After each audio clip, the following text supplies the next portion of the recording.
Alright, so let's look at how we can start doing some simulation working with the Cell Matrix tools.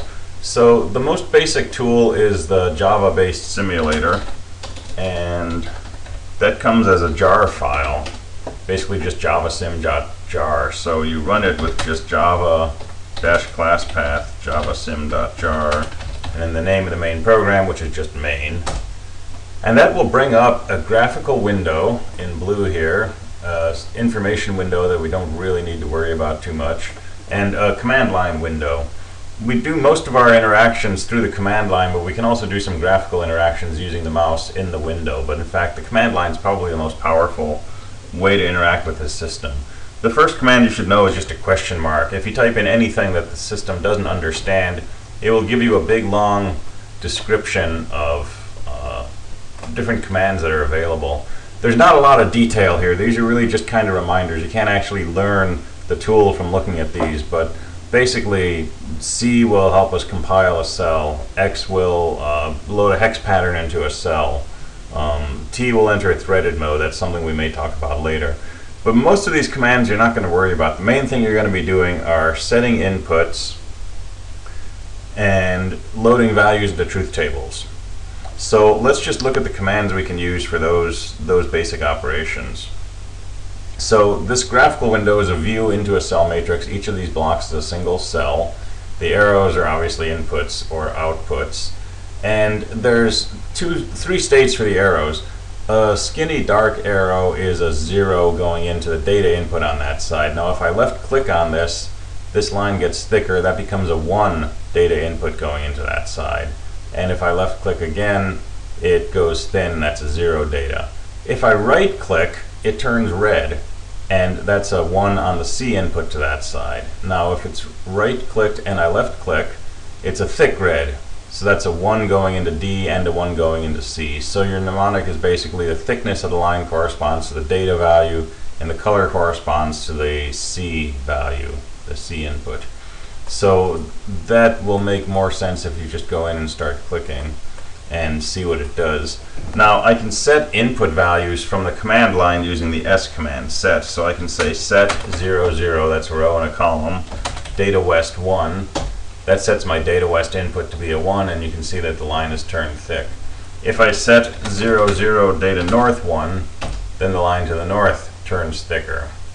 If I set 0, 0, control west 1, it turns red and it's still thick. And if I set 0, 0, data west to 0, the line is still red, indicating there's a C input, but it's gone skinny, which means that the D input is 0. I can set 0, 0, data north to 0, and set 0, 0, data west, control west to 0, and now we're kind of back in the state that we started from.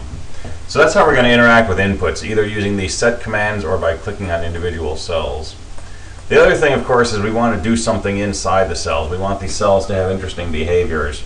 Now there's a few ways you can look at what's inside a cell. If I use a dump command, D00, that shows me the truth table inside cell 00. It also pops up over here in this information window, which is a scrolling window. We can clear it as we wish. But as I say, we don't have to worry about that window too much. So you can see the truth table display of cell 00. These are the inputs over here, and for each combination of your 4 data inputs, you get 8 outputs. 4 C outputs and 4 D outputs. And the values are specified in this truth table. So it's a standard digital logic truth table. We can also look at this truth table in terms of a Boolean equation by using the B command. B00 shows us, in this case, there's no equations in there. So if we want to enter an equation, the easiest way to do it is to use the compile command. So the compile command says compile, and you put in a row and a column. So let's compile cell 00. And it tells us to enter equations and end with a period. That's a line with just a period in the first position and nothing else. That signifies the end of our input. Now the way we enter equations is as follows. On the left side of an equal sign, we have to specify the output. It's either data or code, and we say either data west, data north, data south, data east, or code north, south, west, east. So it's a 2-letter mnemonic, D or C, followed by the direction, north, south, west, east. That's the left side of the equals sign. Then we say equals, and then we list the equation that we want to use to assign a value to that particular output. And the equation is entered in reverse Polish notation, so it's operands followed by operator. So for example, if I wanted to make a simple wire from the west to the east, I could say data east equals west, and then a period, and that compiles my cell. So now I've told it that whatever comes down the west should go out to the east. This cell has turned dark, indicating that the truth table is non-zero. And now if I say dump 0, 0, we see that there's some ones in there. In particular, the eastern outputs can be 1 in these low 8 rows, which are exactly the rows where the western input is equal to 1. We can also do a Boolean dump of cell 0, 0, and we see the expected data east equals west. We can also click on this cell and immediately see the truth table value in our console window here. 0, 0 has data east equals west. And if we simply point at the cell, we will see the equations displayed in the top of the window bar here. So you can point at any cell and get a quick read on what its Boolean equations are. And now if I say set 0, 0 data west to 1, the input not only becomes thick, indicating there's a 1 going into that input, but there's also a thick line coming out, indicating that the output D value is a 1.